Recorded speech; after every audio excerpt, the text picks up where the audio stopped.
Truth Sermon, episode number 3, y'all. All right, remember now, no editing, so I'm just gonna roll with this. I got a few notes this time, and I probably shouldn't make notes. I probably should just go off the top of my head, because when I make notes, I get in my own head, which is why I probably haven't made a video in like a week and a half, because I have so many things running through my head that I want to share with you guys that I just get bogged down. So, for those of you who don't know, my name's Justin.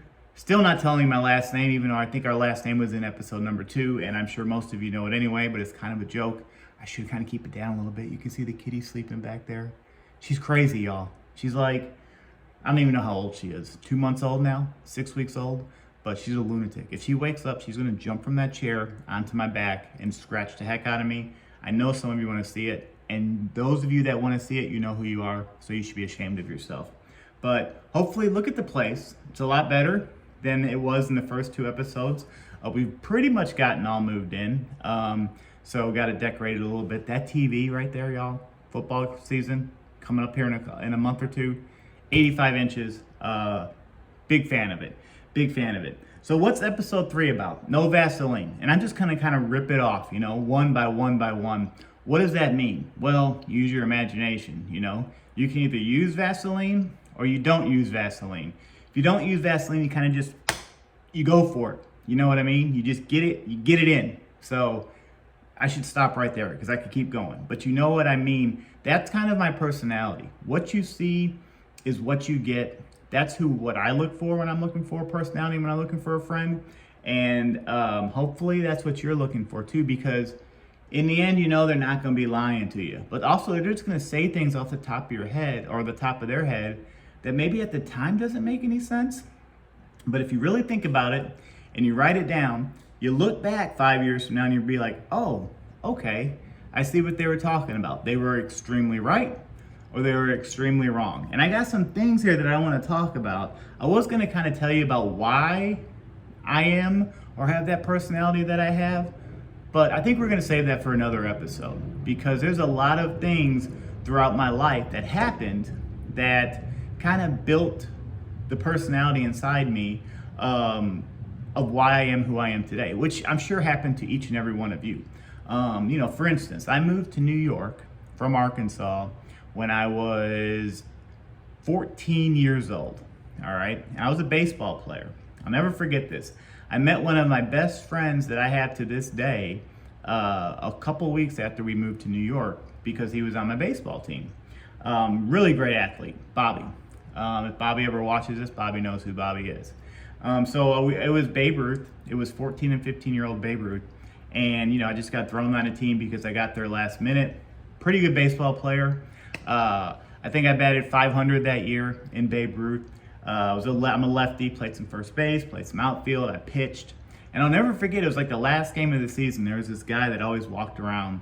There was always one of these at every Babe Ruth field, which you really don't know why that guy was there, because he didn't have any kids, but he was always at the ballpark, and he always knew everything. He always had the information. He was that guy.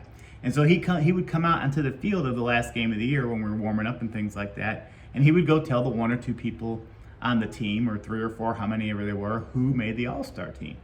And I'll never forget, that game I was playing first base, and Bobby was playing second, so we were doing infield practice, and so he comes onto the field, walks by me.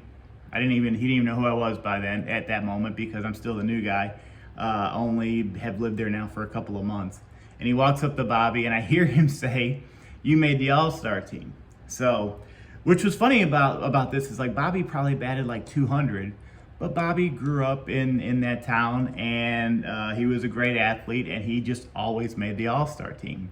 And so the guy named Tom walks away, and so Bobby looks at me and laughs, which is why I love Bobby to this day, because Bobby knew he was batting 200. He knew I was batting 500, and he knew it was hilarious that he made the All-Star team and I didn't make the All-Star team because I'm the new guy. So that's why I love Bobby, because some people, you know, they feel like just because they're told something, like they're told they're on the All-Star team, and like another person, say me, wasn't told they're on the All-Star team, they think that it's justified. He knew it wasn't. He knew it was just because of the system. I knew it. We both laughed. We moved on. The next year, by the way, I came back and batted like 700, led the league in hitting for the sole purpose of letting them know they messed up the year before, that's my personality, which I'm a laid back guy. I'm a giving guy. But if you mess with me or you mess with my family, that's cool. But you just got to be prepared for what you get in return. Because you come after me, I'm going to come after you times 10. So how's that go in Goodfellas or in Casino or whatever it is? You come at me with a bat, I'm going to come back with a knife. You come at me with a knife, I'm going to come back with the gun. If you come at me with the gun, you better kill me. All right? And I know that's a little bit exaggerated, but then again, it's not. So that is the no Vaseline aspect, where if you are going to mess with me, or you're going to put a guy who batted 200 on the All-Star team, let's bring it down a little bit to something like that, and I batted 500, and I'm not on the All-Star team, that's cool, all right? Got no problem with that, but I'm going to let you know for the rest of your life that you put somebody on the All-Star team that batted 200 and left somebody off who batted 500, because that's ridiculous, all right? Some other examples I'll never forget in 2000, because going to the no Vaseline argument. I was sitting with my dad and my uncle. So it's about 2000, give or take. And the discussion was who was better, or who's going to be better, and who's better at the time, Vince Carter or Kobe Bryant. And they were both on the Vince Carter train, and I laughed. And they looked at me and they're like, what do you mean? I'm like, there's a 0% chance. Now, Vince Carter is who he is. He's great. One of the all-time best dunkers of all time. I said, but there's a 0% chance that that cat is going to be better than Kobe Bryant. Because when you looked at Kobe, you just knew. Well, I hope a lot of people didn't know, but I knew that that guy was one of the top 5 to 10 best players of all time. Vince Carter was a great NBA player, period. Well, they wanted to argue about it. I'm like, there is no argument. I'm not going to have a discussion with you about it. It's Kobe. Now, you might not realize this until 10 years down the road, but you will. All right, well, now we're 20 plus years down the road. Is there an argument? If you think there's an argument between LeBron and Michael Jordan, you kind of silly. I'm sorry. If you think there's an argument between Apple, iOS, and Android, you're kind of silly. I apologize. I'm sorry, but it is what it is. Now, before I got into Apple products, I used to shun Apple products from the aspect of, I'm not going to pay 3 times as much for that when I can have a regular Samsung or HP or whatever computer versus getting an Apple one. Well, now I know better. Apple products last forever for the most part. The other products don't. It's not an argument. I'm not here to have a discussion with you about it. If you want to have a debate back and forth with someone versus iOS and Android products, go do it with somebody else, because it's not an argument. Here's another one. Credit card fees. Credit card companies have been charging businesses for years, okay? This didn't just start.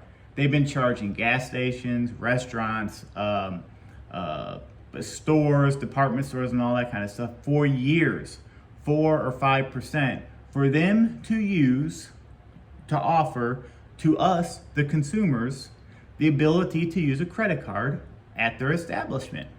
So recently, and this is happening more and more, you're seeing it happen with cell phone companies and things like that. This is crazy, by the way.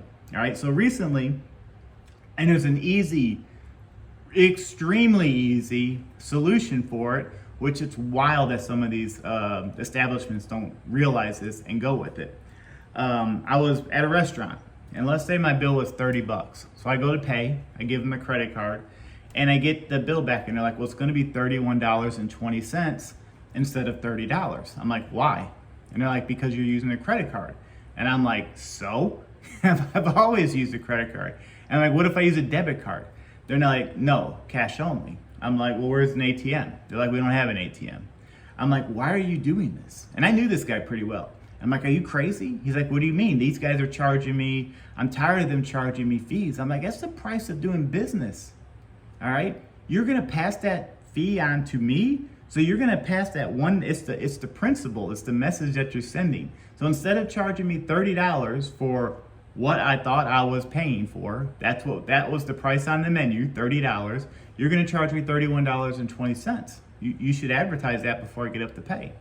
And he's like, come on, really? Is it that big of a deal? I'm like, it kind of is. And I'm like, let me fix this for you, Carl. And then the guy's name was Carl. I'm like, instead of doing this, add like a quarter to your drinks. All right?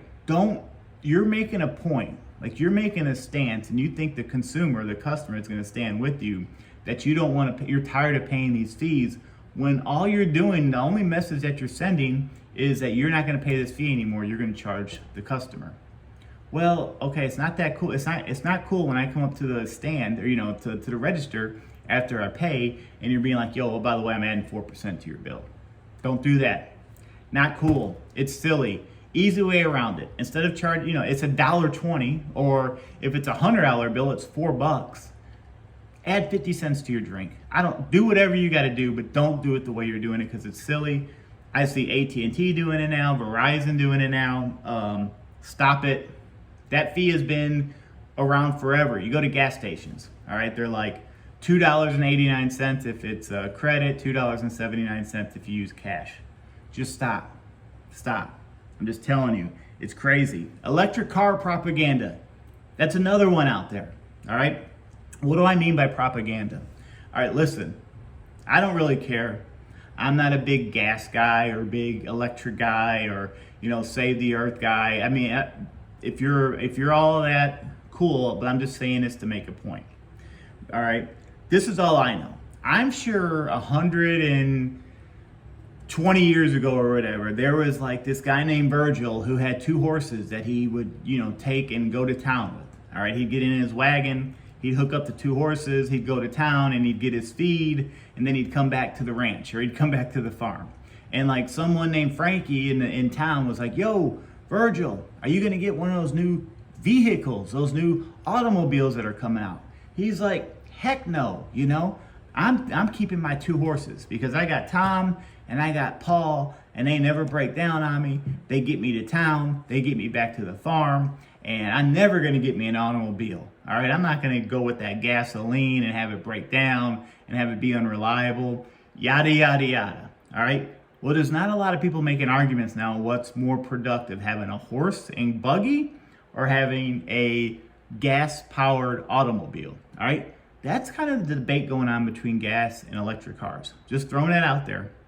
20 years from now, give or take, all right, there's not going to be gas cars, all right, just because of the reason that it's just not feasible, because an electric car is cleaner. When I say cleaner, I mean it's like you don't have to mess with oil changes, you don't have to put gas in your car, you don't have to do any of that stuff. I think you just drive the car, it's quiet, it sounds like a golf cart, it's got more torque, it's got more RPM and all that kind of stuff, it's got more horsepower, and all you got to do is maybe change the brakes every once in a while. You're going to drive it for 15 or 20 years till the battery runs out, and then you're going to get a new one, all right? The only thing they have left to do is to work out the infrastructure. I get all of that for charging and things like that. But pretty soon, wouldn't you think that they're going to have solar power roofs? And then so your car is going to be charging as you drive. And so it's going to be a moot point anyway. But just something that I thought about, like it's crazy that we had this discussion of like, should we stick with gasoline vehicles or go to electric vehicles? No, stop. What else do I got here? All right, here's another one. Who else is tired of disclosures in terms of service? It's like we get it for everything now. Like if I go buy me some Apple Jacks, before I can open Apple Jacks and pour my bowl and pour my milk in there and have me a bowl of Apple Jacks, I've got to like agree to the terms of service. I'm looking at the thing again, I'm not looking at that. I told you I'm gonna do that every video. But what's up with that? Like everything, any kind of website we go to, anything that we purchase, anything, it's like there's terms of service. Like, can't we just like click on something and say we accept all terms of service? And then if they're ridiculous down the road, we'd be like, yo, what is that? That's going back to that law thing we were talking about last video. I just think it's crazy. All of it.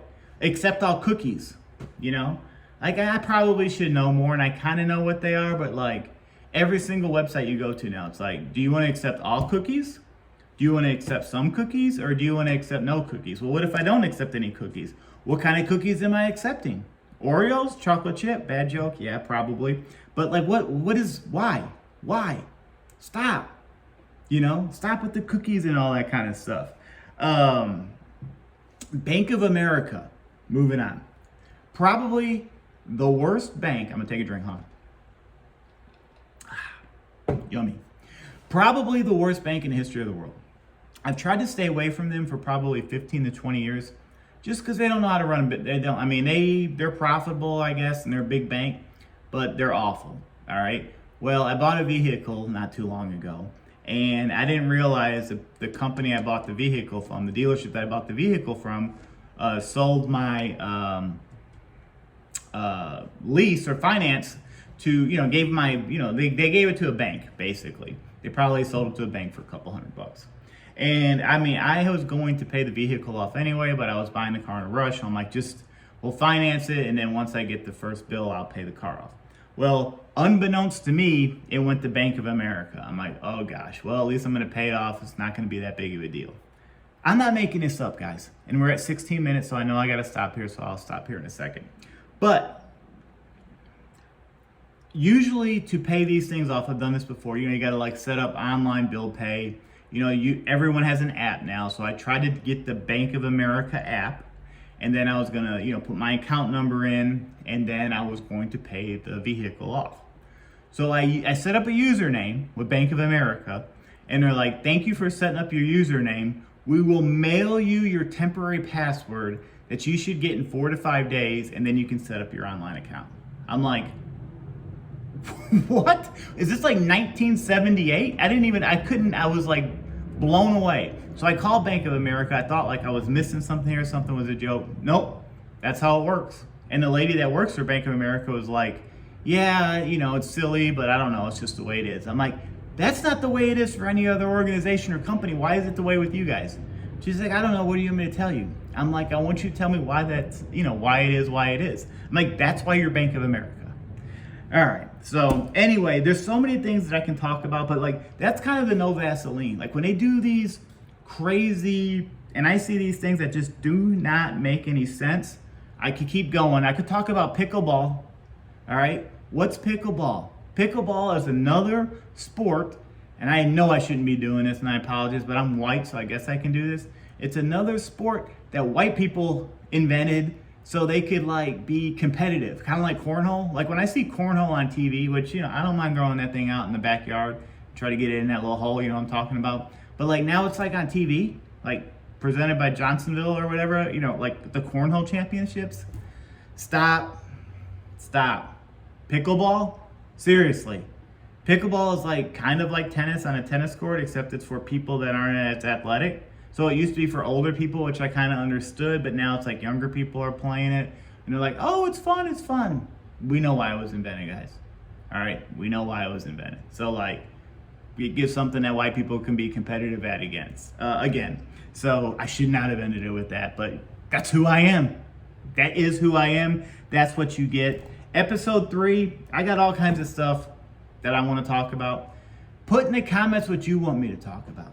All right, and we can get to the bottom of it. It's always going to be the truth from me. All right, and a lot of that stuff that I share is the truth. Now, don't go put in the comments that LeBron's better than Jordan, or Vince Carter was better, or that the Samsung is better than the Apple, iPhone. Just stop. It's a fine phone. LeBron James is one of the greatest players of all time, but he's not Michael Jordan. That's all I got, guys.